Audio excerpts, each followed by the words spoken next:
If you own a home and you're over the age of 50, I need you to stop what you're doing right now and watch this video all the way through. Because what I'm about to share with you could literally put thousands of dollars back into your pocket, or cost you thousands if you miss it. This isn't a scare tactic. This isn't clickbait. There is a very real rule going into effect in 2026 that affects senior homeowners across the United States, and most people, even the ones who think they're on top of their finances, have no idea it's coming. I'm talking about changes that touch your property taxes, your Medicare costs, your Social Security benefits, and your ability to stay in your home without being financially squeezed out. And the sad truth is, by the time most people find out about this, it's already too late to do anything about it. So, let's get into it. Let me start by asking you a simple question. When was the last time you actually sat down and looked at what you're paying in property taxes? If you're like most seniors I hear from, you probably pay your tax bill when it comes, wince a little at the number, and move on. Maybe you've noticed that number creeping up every year. Maybe it's jumped significantly in the last few years. And maybe, just maybe, you've started to wonder how long you can actually afford to stay in the home you've lived in for 20, 30, even 40 years.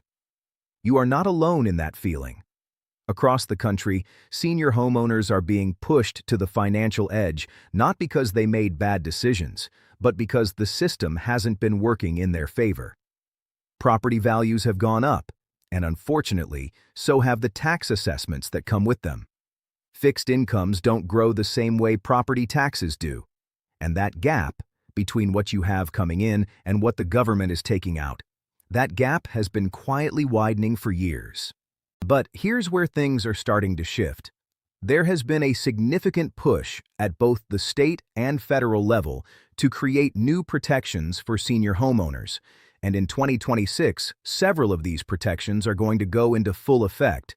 Some of them have already been signed into law, some are being phased in, and a few of them come with deadlines, meaning if you don't act before a certain date, you could lose out on benefits you would have been entitled to. That's what this video is about. Understanding what's changing, what it means for you personally, and exactly what steps you need to take to make sure you don't leave money on the table. Let's talk about property tax relief first, because this is where most seniors are going to feel the biggest immediate impact. You may have heard of something called a homestead exemption. If you've lived in your home for a while, there's a good chance you already have the basic version applied to your property. But what most people don't realize is that there are enhanced versions of this exemption specifically for seniors, and they go far beyond what the standard exemption offers. In states like Florida, Texas, Illinois, New Jersey, and many others, lawmakers have been expanding what's called the senior freeze, or senior assessment freeze. This is a provision that literally locks in the assessed value of your home for property tax purposes at a specific year. It doesn't matter if the market goes through the roof and your neighbor's assessment doubles. Your number stays frozen. Now, here's the problem.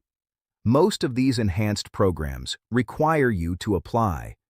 They are not automatic, and many seniors who qualify have never applied because they didn't know the program existed, or they thought they already had everything they needed because they signed up for the basic homestead exemption years ago.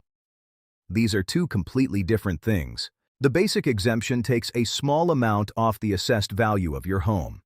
The senior freeze can save you hundreds, sometimes thousands of dollars every single year. And in many cases, the savings are retroactive, meaning once you're approved, you might get money back for prior years as well. But here's the part that makes this time-sensitive in 2026. Several states are updating the income thresholds and age requirements for these programs. Income limits that were set years ago, when they were designed to help only the lowest income seniors, are being raised significantly. That means seniors who may have been told in the past that they made too much money to qualify could now be eligible. If you applied for a property tax freeze years ago and were turned down, it is worth reapplying. The rules have changed. your situation may have changed. And with costs going up everywhere, this is not the year to assume you still don't qualify. Now, let's take this a step further because property taxes are just one piece of the puzzle. There's something happening in 2026 that connects your home equity to your Medicare costs, and this is where things get really important for a lot of people. You may have heard of something called IRMA, the Income-Related Monthly Adjustment Amount. It's a Medicare surcharge that kicks in when your income crosses certain thresholds. And here's what catches people completely off guard. Selling your home can trigger IRMA. Think about that for a second. You've lived in your house for 30 years. You paid it off. It's worth 3 times what you paid for it. You decide to downsize. Maybe the kids are gone. Maybe the stairs are getting harder. Maybe you just want to simplify. You sell the house, you make a significant profit, and suddenly, the following year, your Medicare Part B and Part D premiums spike dramatically. How dramatically? We're talking potentially an extra $200, $300, even over $500 per month in Medicare premiums, based on that one-time income event from selling your home. Most people have no idea this is coming until the letter from Social Security shows up in the mail saying their Medicare premiums have increased. By then, it's too late to plan around it. But here's what most people also don't realize. There is an exclusion built into the tax code, up to $250,000 in profit if you're single, up to $500,000 if you're married, that shields home sale gains from income tax. But that exclusion does not automatically protect you from the IRMA calculation. There are strategies, legal and straightforward strategies, to manage when and how that income gets reported, but they require planning in advance. In 2026, there are proposed changes to how Medicare calculates these thresholds. Changes that could work in your favor if you know about them ahead of time. But if you sell your home without understanding this issue first, you could be looking at thousands of dollars in unnecessary Medicare premium increases. This is exactly the kind of thing that falls through the cracks. It doesn't make the evening news. Your neighbor doesn't warn you about it. And if you're not watching a channel like this one, which, by the way, if you haven't yet, I would really appreciate it if you hit that like button and subscribed, because this is exactly the kind of information we bring you every single week. Then you might not find out until it's already cost you. Let's talk about something else that's changing in 2026 that directly affects how your home interacts with your Social Security benefits. Now, you might be wondering, what does my house have to do with Social Security? And the honest answer is, in some ways, not much directly. Social Security doesn't count your home as an asset when calculating your benefits. But here's where it gets complicated. Medicaid does. And for seniors who eventually need long-term care, nursing home care, in-home assistance, assisted living, Medicaid is often the program that ends up covering those costs. The average cost of a nursing home in the United States right now is somewhere around $9,000 to $11,000 per month. Most people can't pay that out of pocket for very long, and Medicare only covers a limited amount of skilled nursing care. After that, Medicaid picks up the bill, but Medicaid has strict asset rules, and your home, depending on your situation, your state, and what happens to it, can become a factor in whether you qualify for Medicaid and whether the government can eventually make a claim against your estate to recover what they paid. This is called Medicaid estate recovery, and most families don't find out it exists until after a parent has passed away and a letter arrives from the state saying they're placing a lien on the house. In 2026, several states are changing how they handle Medicaid estate recovery. Some are narrowing it, which is good news for families. Some are getting more aggressive about it, which is not. And federal guidance is also evolving in ways that will affect how this plays out state by state. This is not a distant hypothetical problem. This is something that affects real families, real homes, and real inheritances. And the seniors who are protected are almost always the ones who planned ahead, who set up the right legal structures years before they ever needed long-term care. Let me give you a real-life example of how this plays out, because I think it makes the stakes very clear. Picture a woman. Let's call her Margaret. She's 74 years old, lives alone in the home she shared with her husband for 42 years before he passed. The house is paid off and worth about $320,000. Her income is modest, Social Security plus a small pension. She gets by fine. Margaret never really thought about any of this. She had a basic will. She figured her 2 kids would just inherit the house when she was gone. Then she had a stroke. She spent time in a rehabilitation facility, and it became clear she would need ongoing care. Her kids helped for a while, but eventually she needed a higher level of support. Medicaid stepped in to help cover the costs. What Margaret and her kids didn't know was that by accepting Medicaid, the state was quietly tracking what it paid. When Margaret passed away 2 years later, her children received a letter.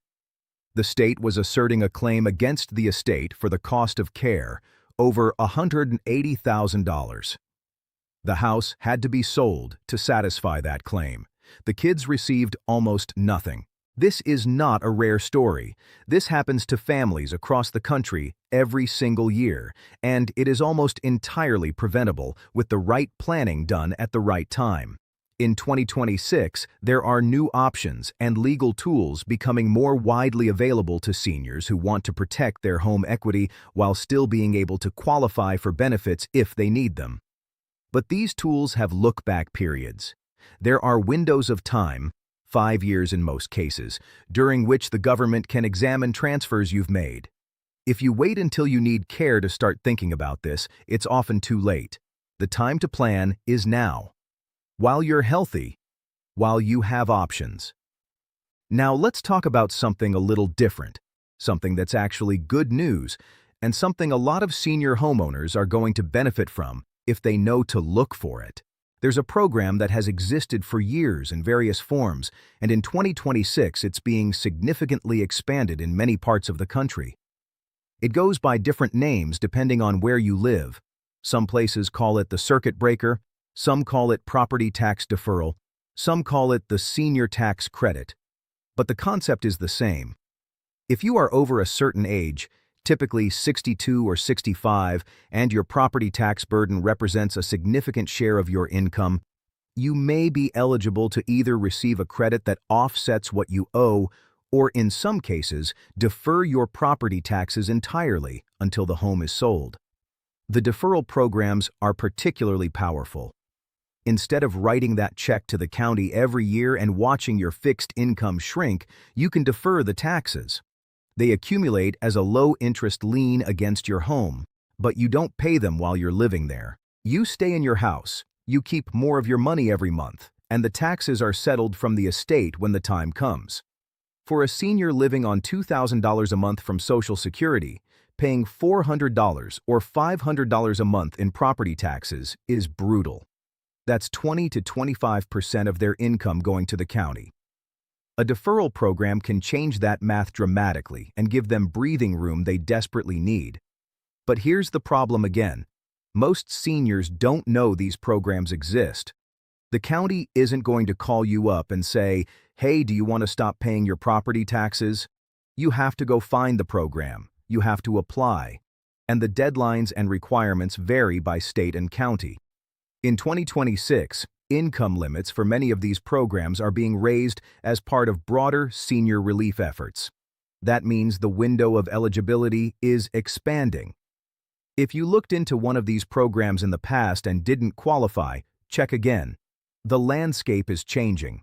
Here's something else I want to make sure you understand, because it connects directly to money you might already be entitled to.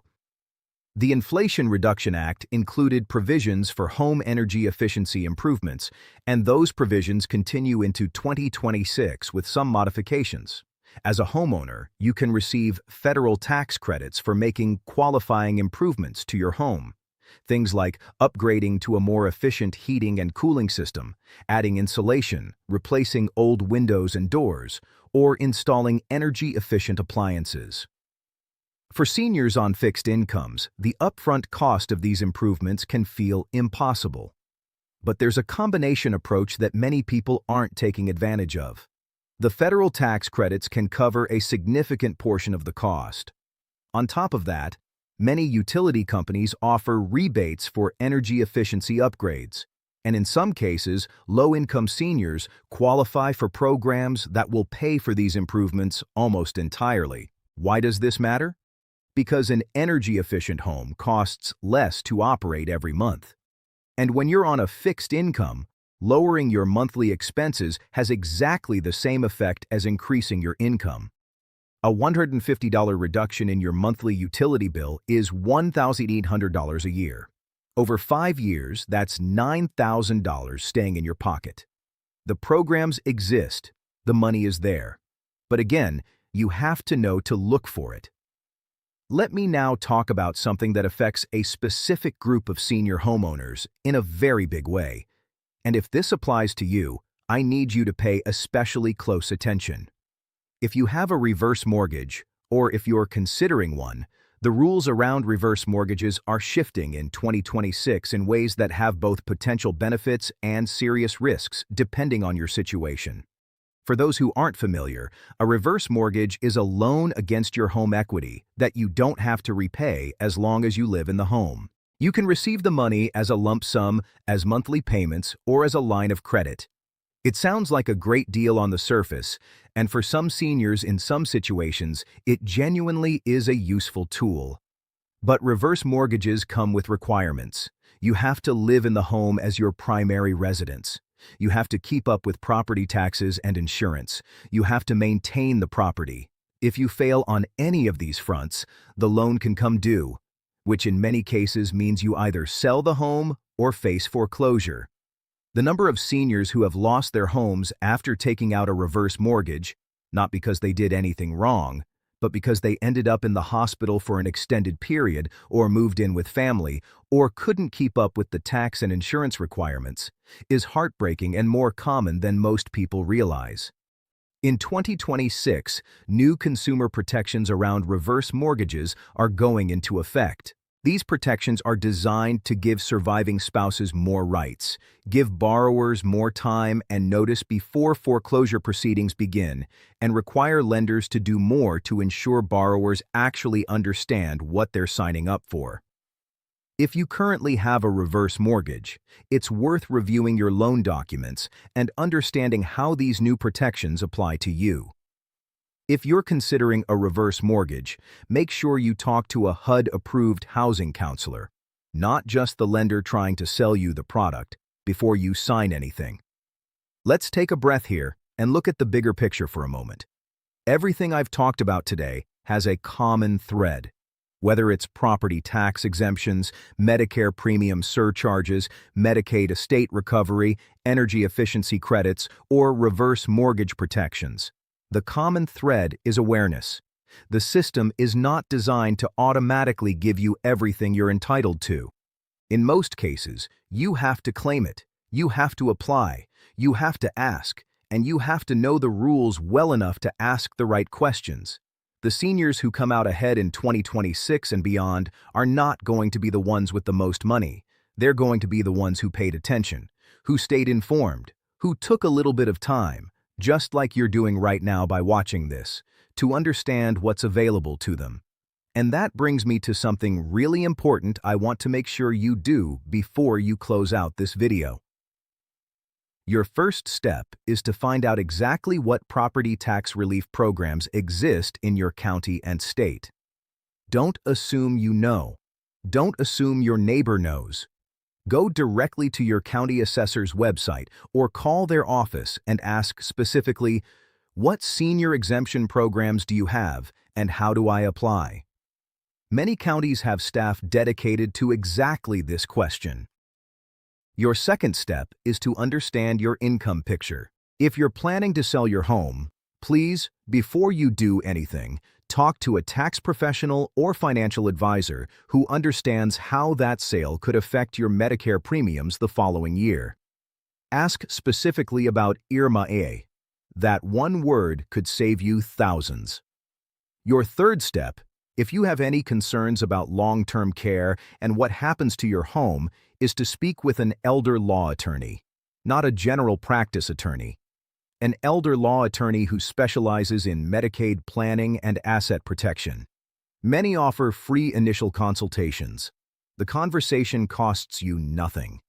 Not having it could cost you everything. And your fourth step is to check your eligibility for energy efficiency programs. Start with your state's energy office website, and also ask your utility company directly what rebates and programs they offer for seniors.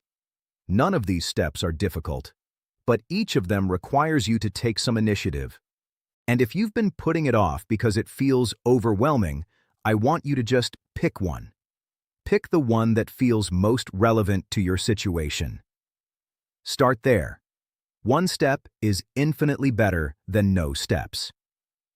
Now, I want to take a moment to address something that comes up whenever we talk about topics like this. Some of you are probably thinking, this all sounds important, but I don't know where to start. I don't know who to trust. I've heard about scams targeting seniors, and I don't want to get taken advantage of. That is a completely valid concern. And I want to be very clear. Legitimate programs, government programs, tax relief programs, housing counseling, do not charge you money up front to apply. If anyone calls you, emails you, or approaches you offering to help you access these benefits in exchange for a fee paid up front, that is a red flag. Real programs are available through your county offices, through government websites, through HUD-approved housing counselors, and through licensed professionals like elder law attorneys and CPAs. Protect yourself, verify everything, use official sources. We're getting close to the end here, and I want to leave you with something that I hope stays with you. Owning your home is one of the most powerful financial assets you have. For most seniors, it represents decades of work, sacrifice, and investment. It is your security, it is your legacy, and in many cases, it is the foundation of your retirement. But owning a home also means navigating a system that gets more complicated every year. Tax laws change, benefit rules change, programs expand and contract.